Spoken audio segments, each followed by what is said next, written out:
Градичните фирми не ги почитуваат препораките на владата во услови на портокалова алертна фаза. Работниците и по 11 часот на отворено без заштита ги вршат своите задачи. Тимот на инспектори во 44 инспекциски надзори и 6 контролни инспекциски надзори со 11 решенија им наложи на работодавачите да си го реорганизираат времето. Најголем број прекршувања се во Скопје, Кичево, Кочани, Пробиштип и Струмица. Во текот на вчерашниот ден беа издадени 8 забрани за работа за периодот од 11 до 17 часот.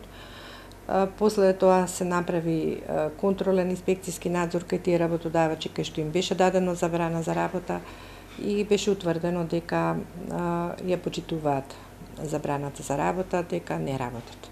Во одредени случаи, прекршувањата ги пријавуваат и работниците вон градежништвото, но тоа е многу ретко, бидејќи стравуваат да не го изгубат своето работно место. Таков е случајот и со работници во простории и објекти во кои нема соодветна климатизација. Имаме случаи кога и работниците пријавуваат дека во производствените процеси каде што се врши технолошки процес во кој што се создава дополнително зголемена температура, работодавачите или не ја пуштаат или не функционира системот за ладење.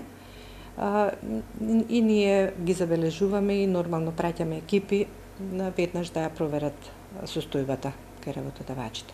Доколку постои такво нешто, ќе дадеме во тој погон каде што не работи климатизацијата, даваме забрана за работа. Со почетокот на портокаловата фаза, 38 трудови инспектори и 14 интегрирани се распоредени низ целата земја. Сепак малиот број на инспектори во дадениот миг на ниво на цела територија на Македонија не се секогаш во можност да ги востануваат сите нерегуларности. Затоа е потребно зголемување на нивниот капацитет, доколку се има предвид портокаловата фаза која ќе трае и следната седмица, смета Тилева.